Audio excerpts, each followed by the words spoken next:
tarde a todos. Temos a grande honra hoje de ter aqui conosco, na nossa reunião, no nosso webinar, LAGET, que é o Grupo Latino-Americano de Estudos de Tumores Hereditários. Teremos hoje uma reunião com os nossos membros do Chile.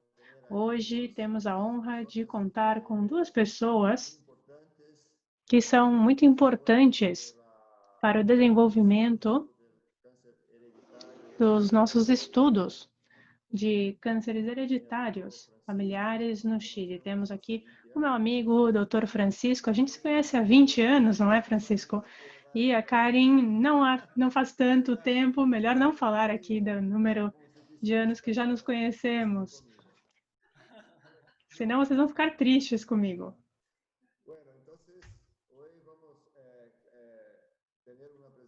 Bem, hoje teremos uma apresentação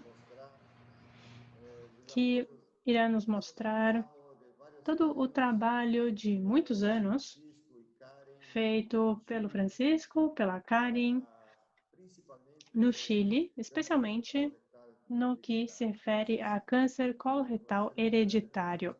É um grande prazer, Francisco, ter a sua participação aqui na nossa reunião LAGET. E também a Karen, temos já várias pessoas aqui conectadas, participando do nosso webinar. E não podemos esquecer, claro, da colaboração dos nossos tradutores, Nelson e Stella, que estão fazendo a tradução neste momento para português. Se preferirem ouvir em português, podem clicar no botão Interpretation e escolher o idioma. Podem escolher o idioma português. Outro ponto importante é que este webinar ficará gravado e ficará disponível no nosso website. Então, se alguém tiver interesse depois em verificar a gravação, estará disponível no site. Hoje teremos uma apresentação em duas partes. Primeiro, o Francisco fará uma introdução, correto, Francisco? E depois a Karen fará uma apresentação do trabalho feito nesses anos todos. Francisco, a nossa apresentação é completamente informal, portanto, se alguém do grupo tiver uma pergunta, algum comentário, a qualquer momento nós podemos ir fazendo esses questionamentos sem muita formalidade. Passo a palavra então para o Francisco. Muito obrigado mais uma vez pela participação, pelo tempo investido para estar aqui conosco no webinar. Muito obrigado, Benedito. Eu estou muito feliz de estar aqui compartilhando essa atividade com vocês, com os colegas da América Latina. Junto com a Karen, como você diz, nós estamos fazendo um trabalho conjunto.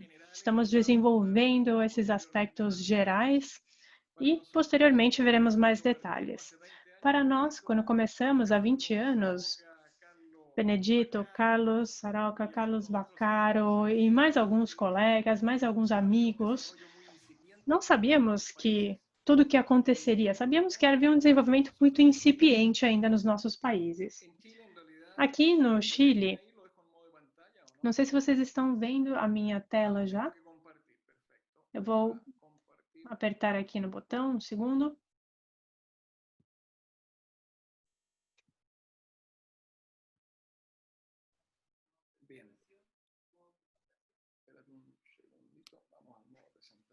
Um momento.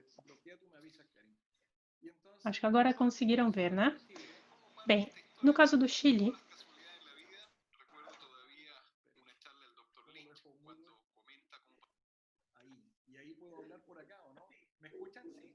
acho que agora vocês estão me ouvindo, correto? E está com a tela compartilhada. Bem, no caso do Chile, como eu dizia, nós temos aqui uma família chilena, vamos dizer assim. A família na qual um homem que tem aproximadamente 58 anos recebe o diagnóstico de câncer de cólon. Nesse momento, no Chile, não havia nada, não havia estudos de mutação, não havia registro, isso nos anos 2000, mais ou menos. Não faz tanto tempo, mas ao mesmo tempo faz 20 anos. Mas, enfim, Foi ali que nós percebemos, naquele momento, que era necessário fazer alguma coisa diferente, porque assim como essa família, haveria outras e pessoas jovens acabariam indo a óbito. Nessa mesma linha, começamos com um projeto de pesquisa junto com a Karen, a doutora Pilar Carvalho, que também é uma pessoa muito importante no desenvolvimento da genética de oncologia no Chile, e juntamente com essas duas colegas fizemos então um início de estudos de mutações em Lynch. Depois teve uma outra pessoa, o Dr. James da Cleveland Clinic, que foi extremamente importante também, e nós migramos da Universidade Católica, da Clínica Las Condes, e continuamos então desenvolvendo a pesquisa no laboratório. Nessa migração, como vocês veem aqui no início, projeto de investigação, depois um projeto da Cleveland Clinic para manter aqui o estudo de mutações, nós chegamos nessa nova instituição, que foi a terceira casa que nos acolheu, que é a Clínica Universidade de Los Angeles, uma clínica que tem menos tempo no Chile, mas foi muito importante e tinha muito interesse em desenvolver uma clínica com todas as funções, todos esses aspectos. E junto com a Karen, estamos há um mês no programa de câncer da Clínica Universidade de Los Angeles. No programa de hereditariedade familiar, logicamente, nós precisamos ter uma equipe multidisciplinar. Nós temos isso muito claro, precisamos de pessoas que possam interpretar todos esses estudos de mutações, possam entender esses aspectos. Isso também seria uma função da Karen, ela trabalha nessa interação com diferentes especialistas. Nós precisamos de uma equipe de aconselhamento genético também para ajudar com as famílias dos pacientes, para fazer uma boa vigilância e, naturalmente, uma boa assessoria. Assim, na Clínica Universidade de Los Angeles, eu estou encarregado do programa de câncer.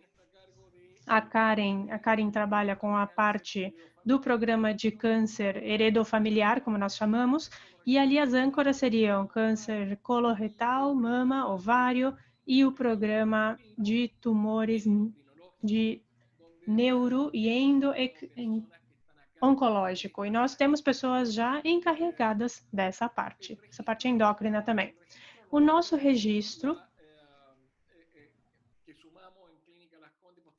na Clínica Las Condes e agora na Clínica Los Andes, já tem mais de 250 famílias com polipose coloretal. Temos síndrome de Lynch, temos vários fatores aqui incluídos. E nós não pensamos apenas nas famílias, pensamos também na grande quantidade de pessoas que vão participando da plataforma de follow-up, de segmento.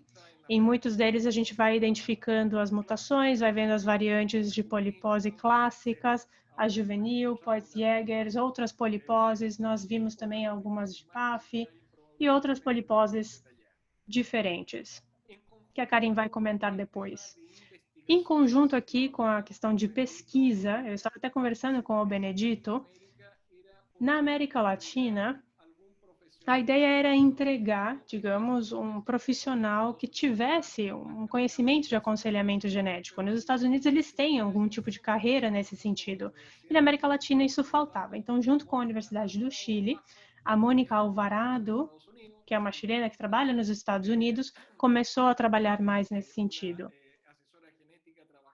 Temos uma outra pessoa que é conselheira genética, trabalhando nos Estados Unidos, e a Margaret, que é argentina, que trabalha no Chile, junto com esse grupo e um grupo de professores. Juntos, todos nós fizemos o primeiro programa de diploma genético para câncer hereditário. Isso começou em 2015, com essa ideia de aconselhamento genético. Teve um momento difícil no início, porque poucas pessoas queriam participar, porque pouca gente tinha ideia da importância que isso tem. Mas, enfim, fizemos nossa primeira versão e continuamos progredindo. Aqui temos a estrutura, os diferentes módulos, é tudo e-learning. E isso é muito importante, especialmente quando você tem pessoas de outros países querendo participar. As pessoas que desenvolveram esses módulos pensaram nessa ideia de e-learning por isso.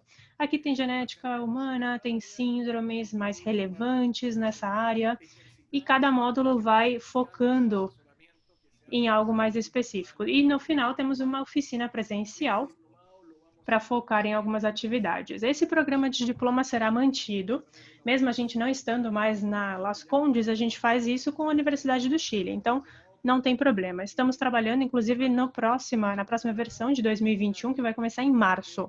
E espero que pessoas das equipes de vocês participem e possam aproveitar esse programa. Eu acho que é muito importante para capacitar as equipes, não só no Chile, mas também na América Latina. Vejam aqui neste mapa o número de pessoas que já fizeram o programa. Na primeira versão foram poucas pessoas e na segunda já tivemos o total. Nós tínhamos pensado em 20 e poucos alunos, mas vejam aqui, tivemos mais de 30 na versão 3 e na versão 4.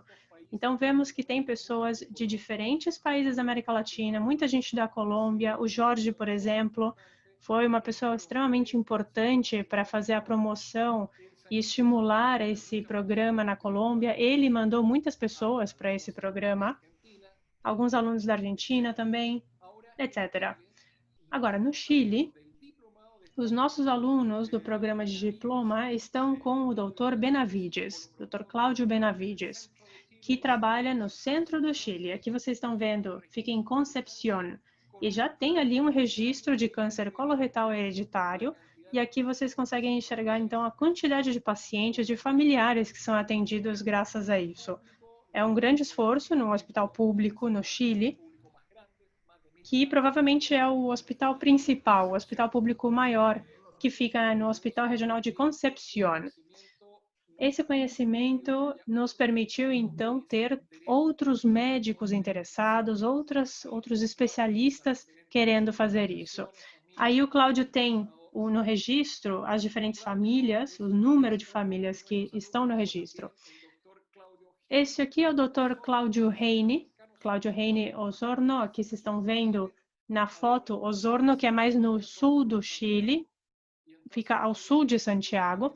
E o Dr. Cláudio Reine, além de ser aluno desse programa de diploma, ele recebeu uma bolsa de coloproctologia, ele trabalhou conosco, se formou como especialista. Enfim, voltando aqui para a América Latina, estamos aqui com uma foto de nós um pouquinho mais jovens. Vocês estão vendo Macora, o Saroca. No Brasil, na verdade, foi essa foto. E ali surgiu a ideia, né, Benedito? Benedito foi pioneiro do GET e depois isso acabou virando um GET com H no final e agora ele é a GET. E isso foi uma grande evolução, uma grande contribuição também do Benedito para toda a América Latina, porque dessa forma estamos trabalhando juntos e geramos uma grande colaboração. Essa tem sido, então, a dinâmica do nosso trabalho em conjunto. Eu queria destacar, lógico, que tivemos suporte, tivemos o apoio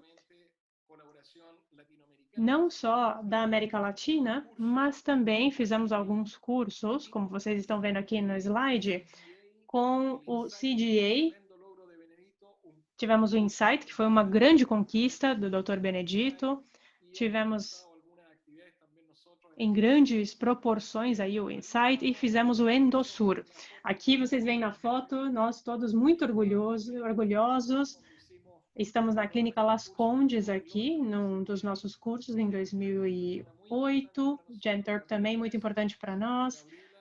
A doutora Mesley, a doutora Gabriela teve a particularidade de nascer no Chile, em Valparaíso, porque o pai dela trabalhava com diplomacia, mas ela é alemã, na verdade, mas tem essa conexão com a América Latina no fim das contas. Patrick também, muito um amigo de todos nós, foi uma pessoa muito importante nisso tudo. Bem, em março de 2019, o grupo foi crescendo aos poucos e mais pessoas jovens quiseram participar. Temos a Florência, que é um grande motor para o nosso grupo, Walter, enfim, toda a nossa equipe, Dr. Padrão também, eu coloquei aqui no grupo de jovens, não sei se o Jorge está ouvindo ou não, mas Jorge pode ficar feliz porque está no grupo dos jovens. A Florência, a Adriana de la Valle, enfim, todo mundo foi entrando aqui nas atividades.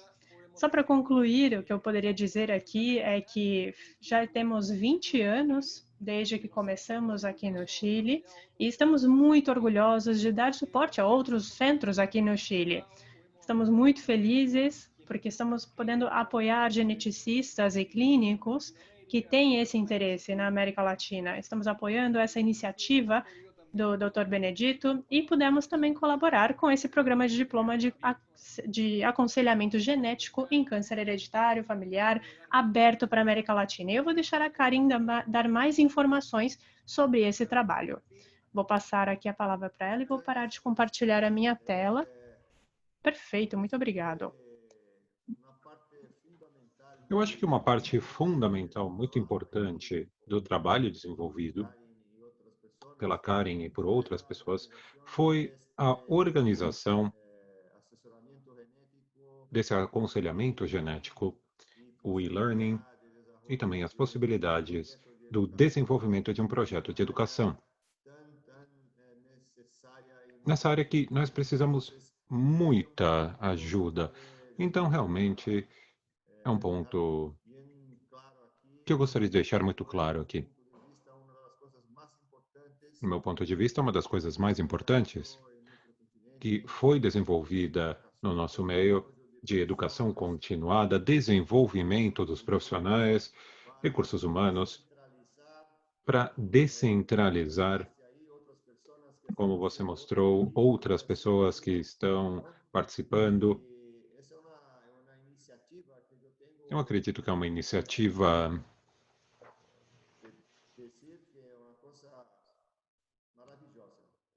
realmente uma coisa maravilhosa. É uma das principais missões do LA-GET, que é a educação e pulverização da informação de qualidade. Eric e Natália, que estão aqui, estão organizando também algo muito parecido ao que você mostrou.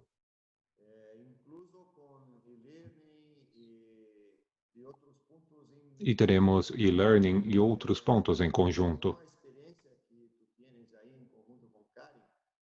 E junto com a experiência que você tem, Francisco, com a Karen, eu acredito que temos uma possibilidade para nós muito importante para fazer o intercâmbio de informações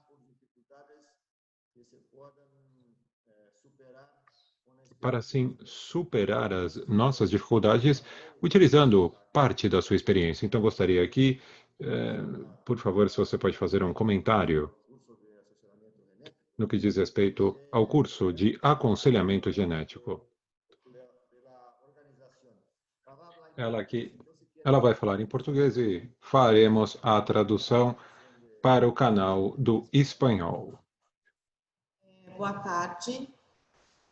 Eu peço desculpas, vou falar em português, porque meu portunhol é destrutivo.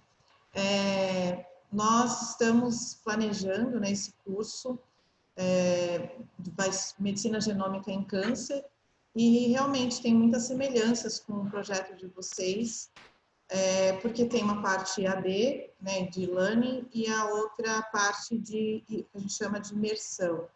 Então, tem muitas semelhanças, né? E outra coisa que nós estamos fazendo, mas não só como sociedade, mas como presidente da Sociedade de Enfermagem Genética, a gente também está planejando cursos para os enfermeiros não especialistas entenderem um pouco de conceitos de genética que são importantes para a prática dos enfermeiros. Então, eu também depois até vou pedir para vocês uma ajuda, porque a gente está também buscando enfermeiros na América Latina que façam atividades parecidas para a gente formar um grupo, né, dos enfermeiros e trocar essas experiências também. Isso é uma coisa muito importante, muito interessante, e meu ponto de vista... Isso é realmente uma coisa muito importante, muito interessante. Isso daqui é ponto central para o desenvolvimento de pessoas profissionais por toda a América Latina. Portanto, parabéns, Karen, parabéns, Francisco, pela iniciativa para a educação. E sim, claro, podemos falar sobre o pioneirismo de fazer o registro no Chile, testes moleculares e todo o trabalho. Eu conheço vocês muito bem. Sabemos que tem muito suor envolvido. Mas também temos que ter a inspiração. Não é só transpiração, é inspiração.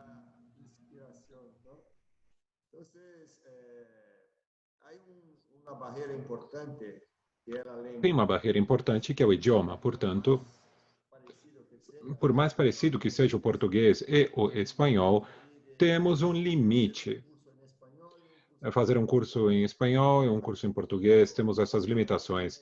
O curso de aconselhamento genético em espanhol é uma limitação para os alunos em potencial aqui no Brasil e vice-versa. A mesma coisa para os alunos da América Latina. Portanto, eu acredito que ter dois cursos parecidos com a carga horária praticamente paralela em português e em espanhol, teremos, assim, uma, uma cobertura completa para qualquer profissional da América Latina que queira, assim, se desenvolver no aconselhamento genético. Algum comentário, Francisco? Parece que você tem um pouco de atividade já sendo desenvolvida. Sim, tenho...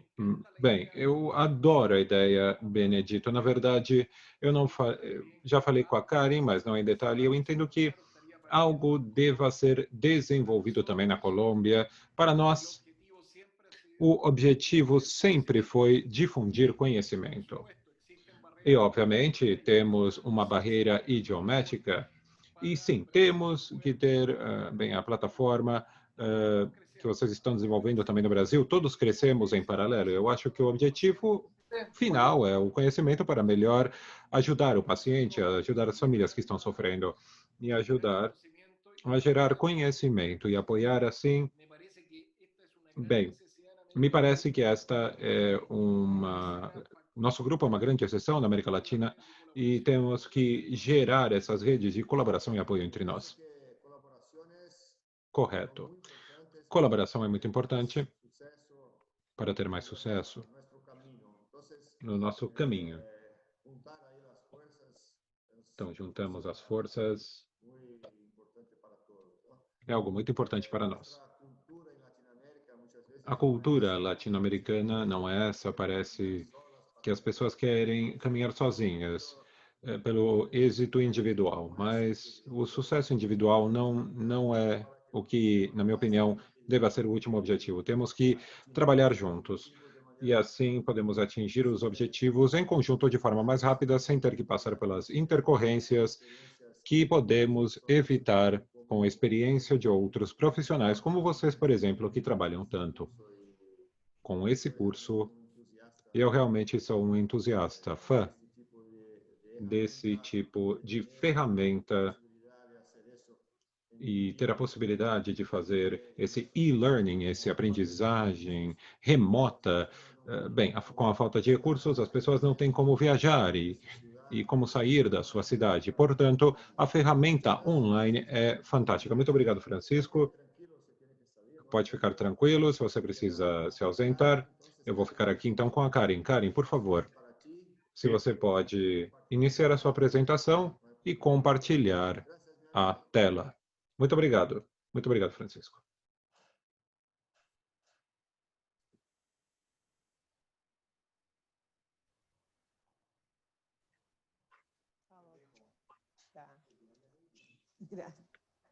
Olá a todos, Olá a todos. Me escutam bem? Pouquinho baixinho, mas sim. Agora eu escuto melhor. É o microfone, eu tenho que ficar perto. Muito obrigado a todos. Um grande abraço a todos os que estão conectados ao seminário e grande possibilidade de compartilhar as nossas experiências. E se vocês precisam de alguma ajuda ou se vocês também nos podem dar novas ideias, por favor, queremos compartilhar dessas experiências entre colegas. Ainda está um pouquinho baixo. É o microfone. Quando baixo o microfone, não funciona. Eu vou deixar o microfone próximo. Obrigado.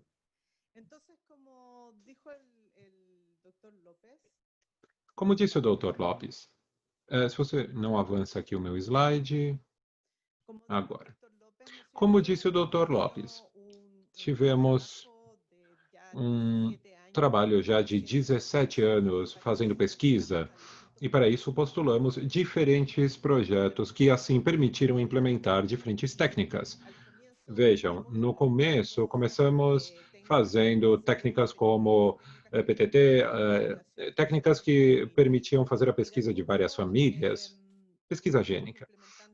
E assim, nós implementamos outras técnicas como MLPA e depois fizemos o sequenciamento de Sanger, por exemplo. E começamos com os genes mais comuns, mais importantes nesses síndromes, e depois nós amplificamos para, enfim, mais genes. E todo o trabalho que foi feito na pesquisa por tantos anos era um trabalho sequencial. Quer dizer, você estudava um gene, uma técnica, depois outro gene, depois outra técnica, e assim, subsequentemente, no fundo, a gente esperava que o resultado do paciente fosse muito... Bem, ele chegava depois de muito tempo, demorava muito. Em 2014, apareceu a possibilidade de passar por cima. Bem, todos os nossos grupos de trabalho começaram a utilizar os painéis de sequenciamento massivo, o NGS em inglês. Onde podemos, então, avaliar mais de um gene envolvido e podemos estudar 45 genes, por exemplo, ou 110 genes, dependendo da empresa, do painel, enfim, que é utilizado. A partir de 2014, nós começamos a trabalhar com esses painéis de sequenciamento, então são índices. Aqui utilizamos as técnicas específicas como o Sanger ou MLPA, buscando a mutação específica. Assim, no fundo, nos adaptamos às técnicas que vão evoluindo. E como foi mostrado antes, nós temos 125 famílias no Chile, isso bem Clínica Las Condes, Universidade Católica e também Universidade dos Andes. Eu já estou aqui faz um mês e já temos 3 novas famílias. Então, muito feliz de que essa triagem permite encontrar essas famílias. 282 pessoas que pertencem a essas 125 famílias. E vejam, 27%, 34%, identificamos a mutação por essas técnicas que já foram mencionadas anteriormente. Grande parte das mutações, vocês podem ver aqui no slide. Peço desculpas. Grande parte das mutações estão no gene MLH1, MSH2, e, bem, no fundo, a frequência não é o que descrevemos na literatura, que é ao redor de 90%, estão nesses 2 genes, mas é parecido. Bem, no caso das poliposes familiares, temos 137 famílias, 47% delas, 65 famílias, têm mutação identificada. Mutação encontrada principalmente no gene APC. E aqui as famílias com polipose, adenomatosa, enfim, a PAF clássica e outros. Bem, vou contar que todos os resultados, no fundo, as identificações das mutações, foram publicadas em artigos que foram publicadas em revistas internacionais e nacionais. Vocês podem encontrar aqui as referências, os resultados e o que foi publicado, que é mais relevante. Bem, temos um bom número de publicações, ainda estamos registrando mutações para publicações no futuro. O que é mais importante? Eu gostaria de destacar. Identificamos as mutações, e vemos a família, geramos o registro chileno, mas isto nos levou a fazer outro tipo de estudo. Nesse caso, é uma caracterização clínica. Pegamos 28 variantes de 34 famílias e distribuímos os diferentes genes. Aqui nessas famílias, nós vemos qual é a apresentação clínica, neste caso, síndrome de Lynch, das pessoas afetadas com câncer. Vejam, algo que é descrito na literatura, a diferença entre o risco de ter o câncer versus, bem, homens e mulheres, e vocês veem que 73% dos cânceres dos homens é câncer coloretal, depois câncer gástrico, 8%, câncer do estômago, e depois outros cânceres, vimos aqui rim, bexiga, etc. Nas mulheres, nós temos as neoplasias identificadas, 42% câncer coloretal, 19% útero, e no terceiro lugar, câncer de mama. Gostaria de destacar que nas diretrizes internacionais nas quais nós baseamos as nossas recomendações, não vai aparecer o câncer de mama como um câncer associado ao síndrome de Lynch. E tampouco necessariamente vai aparecer o câncer de estômago como um câncer associado à síndrome de Lynch. Por quê? Porque depende, no fundo, de cada região, de cada diretriz. O que o Dr. Benedito opina sobre isso? Bem, temos uma publicação de 2010, com 2.000 pacientes no registro do Hospital do Câncer, 2.000 pacientes com famílias de síndrome de Lynch por critério clínico, e câncer de mama foi o tumor mais comum dentro dessas famílias e nas mulheres. Então, mesmo fazendo todos os ajustes estatísticos, porque aqui no Brasil a gente tem uma alta incidência de câncer de mama, mesmo fazendo esses ajustes estatísticos, o câncer de mama, dentro desse grupo de mulheres em famílias com critério de Amsterdã, a incidência é muito alta de câncer de mama. Correto. Depois do colo, bem, o primeiro tumor era o câncer de mama. Agora, uma coisa que eu gostaria de perguntar, na verdade, Karen, eu olhei aqui na tela a apresentação do Francisco, e agora tem 3 grupos grandes no registro na Clínica dos Andes: gastrointestinal, mama e neoplasias endócrinas. Como vocês vão fazer na universidade, os painéis higiênicos, vocês vão incluir todas as possibilidades de câncer de mama, endócrino, por exemplo, P53, porque tem uma sobreposição de síndromes. Portanto, é difícil ter, digamos, separação por órgão. Então, cólon, mama. Mama faz parte da síndrome de Lynch, o útero é o mesmo, então, Fraumeni, então tem tudo. É difícil, então, separar os órgãos ou grupos de neoplasias quando se faz um painel de sequenciamento de nova geração. Então, nós temos essa dificuldade para organizar e separar. Muitas vezes eu penso que a forma mais prática de fazer essa separação seria não por tumor de mama, mas podemos agregar de acordo ao critério clínico. Não sei se você está de acordo. Então, eu teria essas 2 perguntas. Primeiro, se o painel de sequenciamento gênico tem que ter amplitude para detectar todos esses genes. E segundo, a classificação coloretal, mama, endócrino. O que você acha? Penso que às vezes não vai ser... Porque acredito que isto, às vezes, não teremos uma divisão. Olha, a divisão é dada simplesmente pelos líderes, que no fundo, os líderes de pesquisa são as pessoas que vão no congresso, participam, enfim, e que estão tendo acesso à informação que é a última que é publicada. Mas no comitê temos ginecologistas, oncologistas, urologistas, é um painel multidisciplinar. Então, analisamos todo o contexto. Não temos um viés. Correto? Então, isto não deixa de avaliar todas as possibilidades para entender a doença como ampla.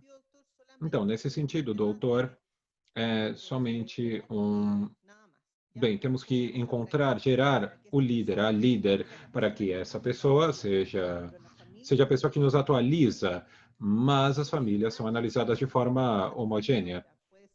E o painel pode ser amplo ou pode ser também restrito. Claro que nós temos a tendência a querer fazer mais amplo. A tendência é que seja amplo. O custo é muito parecido, portanto, não tem porquê não fazer um sequenciamento genético amplo.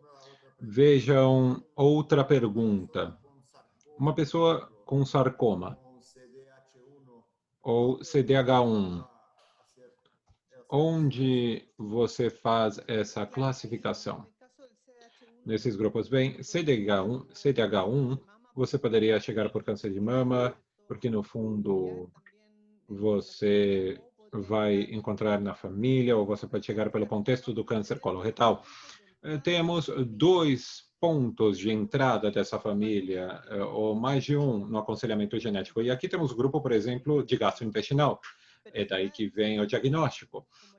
Mas vamos tratar dentro de um comitê multidisciplinar.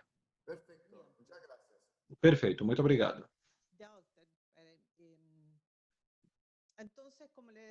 Portanto, como mencionei, caracterizamos as famílias. E essa foi a última publicação do artigo feito, e gostaria de destacar onde as neoplasias são identificadas, neoplasias mais iniciais, por exemplo, câncer de cérebro, os mais precoces. Temos também os mais tardios, como mama, enfim, rim, próstata e de partes moles, pele partes moles. E podemos, então, ver quando temos que fazer essa vigilância com o paciente. E o último ponto é mostrar o risco que identificamos nas nossas famílias.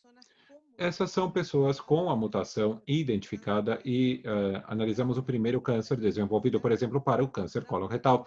Não encontramos nenhuma diferença na incidência entre homens e mulheres. Homens em vermelho, mulheres em azul. A frequência é diferente entre os gêneros, mas o risco é similar. Também não tem diferença no gene MLH1 ou o MSH2, mas também tem menos risco, vejam, para o paciente que tem a mutação PMS2. E, claro, isto está de acordo com a literatura, um risco menor e mais tardio. Também não encontramos diferença em mulheres nas mulheres que tinham mutação MLH1, MSH2. Para o câncer coloretal, o mais importante é entender que a mutação PMS2 é de menor risco. A diferença, onde identificamos, é nos tumores extracolônicos. Vemos que as mulheres têm maior incidência de câncer extracolônico, de acordo ao que vimos no gráfico. E isto, maior risco foi identificado no MSH2, em vermelho. E aqui o câncer ginecológico de útero e de ovário são os cânceres principais. Portanto, a mensagem que temos desta análise é que, se vemos uma paciente do gênero feminino, mutação MSH2, temos que ter cuidado extra para avaliar os cânceres extracolônicos. No fundo, este é um exemplo de todo o trabalho que está sendo desenvolvido. Bem, a identificação das mutações, depois o aspecto clínico, temos diferentes colaborações, já falamos dos colegas, que mencionamos de novo agora na foto, é muito importante para nos motivar a fazer todo esse trabalho, e aqui estão as publicações dos artigos de colaboração. E quem queira pode ver aqui as referências.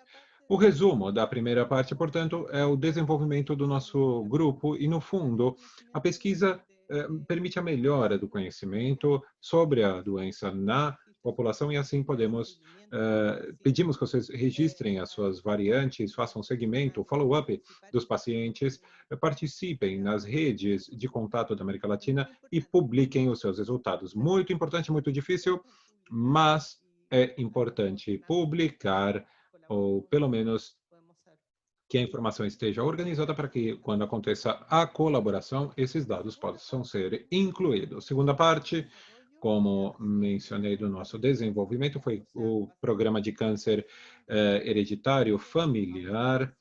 Geramos o registro e agora está mais organizado. Organizado, eu quero dizer que cumpre as regras com a gestão de qualidade, com o marco regulatório das instituições, levando em consideração toda a parte clínica. E isto foi um desafio por tudo que eu vou comentar, é muita documentação. O objetivo do programa, portanto, é um objetivo a longo prazo. A missão é prevenir a morte relacionada a câncer e diminuir a incidência do câncer, ou pelo menos detectar numa fase inicial, dando qualidade de vida para o paciente. Bem, falando sobre os riscos e o que significa ter uma síndrome hereditária, enfim, fornecendo educação para o paciente e família e os profissionais da saúde que trabalham com esse paciente. Esse é o nosso objetivo a longo prazo e depende de tudo o que será oferecido para o paciente, um suporte clínico, uma educação e aconselhamento e também investigação para a nossa população. Aqui um detalhe de tudo que nós tentamos desenvolver como grupo. Esse comitê, como mencionamos, é multidisciplinar, com todo o foco. Podemos ser os especialistas de câncer coloretal, mas se a família também tem um risco de outro câncer, temos que ter o especialista, a especialista nos ajudando e ajudando a família. No Chile, não existe o médico familiar, por exemplo, como existe em Espanha, de atenção primária. Então, aqui o paciente vai passar por diferentes especialistas. Portanto, é muito importante ter esse grupo multidisciplinar avaliando o paciente. Vou falar um pouco mais rápido para cumprir com o horário, mas vejam o detalhe de tudo que estamos focando. Vejam como relacionamos aqui a estrutura, basicamente para ter pessoas que estão atualizando informação, revisando informação e que são encarregadas da informação. No momento que analisamos a família, nós analisamos como um todo. E isto nós temos... Bem, agora nós vamos nos reunir uma vez por mês, mas na Clínica Las Condes, por exemplo, toda semana nós discutimos os casos, tanto para indicar estudo genético, mas também para o resultado. Esses são os critérios que temos para determinar a variação do estudo genético. Temos critérios para o encaminhamento para o especialista e critérios para avaliação de estudo genético, e são os que encontramos nos guidelines, nas diretrizes da NCCN. São longos, complexos, por isso que a indicação para o especialista tem que ser feita de forma mais rápida, simples. Com todos esses critérios, é assim que vamos definir se é adequado indicar ou não o estudo genético, a avaliação laboratorial genético para esse paciente ou essa família. Esse é o fluxograma que trabalhamos, é um algoritmo. O paciente, então, é encaminhado, tem antecedente, então, conselheiro genético, bem, nesse caso sou eu vou falar com o paciente, vou pegar a informação, vou construir a genealogia, vou apresentar isso para um comitê multidisciplinar, e se é indicado o estudo genético, então fazemos a amostragem e o consentimento assinado. Bem, os exames laboratoriais muitas vezes não são cobertos pelo convênio, mas seria interessante ou tentar fazer na instituição. Discutimos uma vez mais o caso para ver se é uma variante patogênica ou não, ou se é um resultado negativo. É discutido no comitê multidisciplinar, depois devolvemos a devolutiva com a entrega do resultado para o paciente. Toda essa informação vai ser arquivada de forma confidencial. Vejam o fluxograma, já quando chega o resultado do estudo genético, nós temos que determinar se o paciente não fará o segmento genético, não recomendamos que se faça o exame laboratorial. Temos, então, aqui o tratamento clínico padrão, e no caso positivo, podemos... Bem, vamos basear as nossas recomendações clínicas no NCCN e, claro, no caso do painel genético negativo, nós novamente nos guiamos pela genealogia da família e, de acordo com isso, entregamos recomendações que possam ser padrão ou de alto risco. A informação, como disse, tem que ser registrada. E isto é muito importante, porque aqui no Chile não temos uma lei que proteja os dados genéticos e esses antecedentes de risco da doença. Portanto, o que fizemos por muito tempo é guardar essa arquivar essa informação no escritório.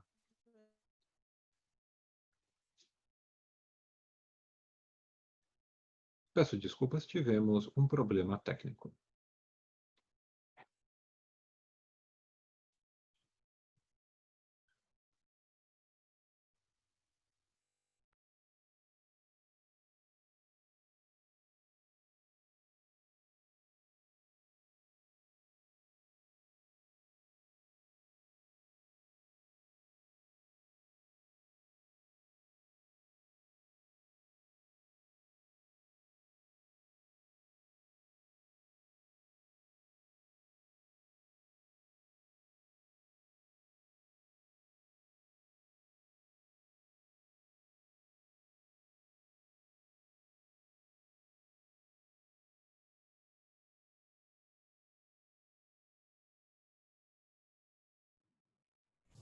Nós perdemos o sinal da Karen.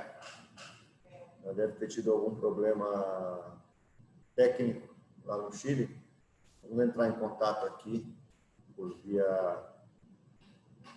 de mensagem. Peço um pouquinho de paciência a todos aí.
Só para avisar vocês que estão nos assistindo aí, a Karen teve um problema técnico de energia lá e agora está voltando.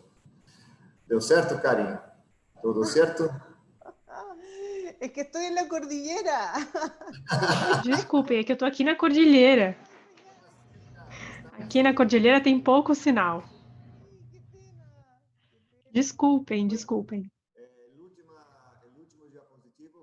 Sem problemas. O último slide que nós vimos foi sobre confidencialidade. É esse mesmo, perfeito. Sim, desculpem. Bem, eu estava comentando sobre os documentos associados que nós precisamos construir. Os documentos que nós criamos para fazer um registro de toda a informação produzida e também os documentos sobre como funciona a nossa estrutura. Então, essa passagem, digamos, de pesquisa para assistencial, acabou levando à construção, à geração desses documentos. Eu só vou mencionar alguns. Tivemos aqui documentos de critérios de encaminhamento, de avaliação para estudo genético, pesquisas para pacientes, consentimento informado, enfim, tem uma série de documentos, tem outros além desses, tem um de gestão de qualidade, por exemplo, para fazer uma supervisão, tem uma supervisão médica, e agora, por exemplo, eu estou nesse processo, participando desse processo. O programa basicamente nos permite, então, trabalhar com uma norma institucional. A clínica sabe aquilo que nós estamos fazendo, então, se tivermos alguma questão, alguma dúvida, é possível trabalhar em cima disso. Há algumas situações complexas, por exemplo, uma coisa que aconteceu com uma paciente que aos 18 anos fez o seu estudo genético e saiu positivo. E ela veio pegar quando ela tinha 25 anos de idade. Ou seja, depois de muitos anos, nós estivemos ali anos assustados, imaginando que aquela paciente poderia desenvolver a doença, porque ela não queria vir buscar o resultado do estudo. Enfim, o que estamos fazendo com esses documentos é evitar ou melhorar esse tipo de situação. Sempre há alguma situação complexa, então é necessário saber como agir diante de uma situação como essa. E para isso precisamos de uma boa conexão, um bom relacionamento com as autoridades também. Então, a minha ideia é justamente estabelecer um comitê para discutir essas ideias, assim como já estávamos conversando. O assessor seria, por exemplo, uma pessoa que facilitaria a coordenação disso, facilitaria a interpretação dos casos, facilitaria o entendimento das mutações e também pensaríamos em outros líderes que nos ajudariam em outras questões a longo prazo. No fundo, isso ajuda também a fidelizar o caso e melhora o tratamento para o paciente e para a família. Eu acho que aqui eu finalizo, porque a segunda parte teria a ver mais com o programa de diploma de aconselhamento genético, mas o Dr. Francisco já falou sobre esse programa. Perfeito. Muito bom, Karin. Excelente apresentação. Acredito que foi um resumo muito bom, muito abrangente sobre o trabalho que vocês estão fazendo há tanto tempo já, com várias etapas, são 8 anos de trabalho, de desenvolvimento contínuo disso. E eu estava aqui conversando com a Érica e com a Natália, porque acredito que temos muito para compartilhar. A Érica e a Natália têm bastante experiência, têm muita experiência para organizar fluxos, registros para câncer coloretal, por exemplo. Elas trabalham com isso há 20 anos, não é, Érica? 20 anos. E já fez 3 registros.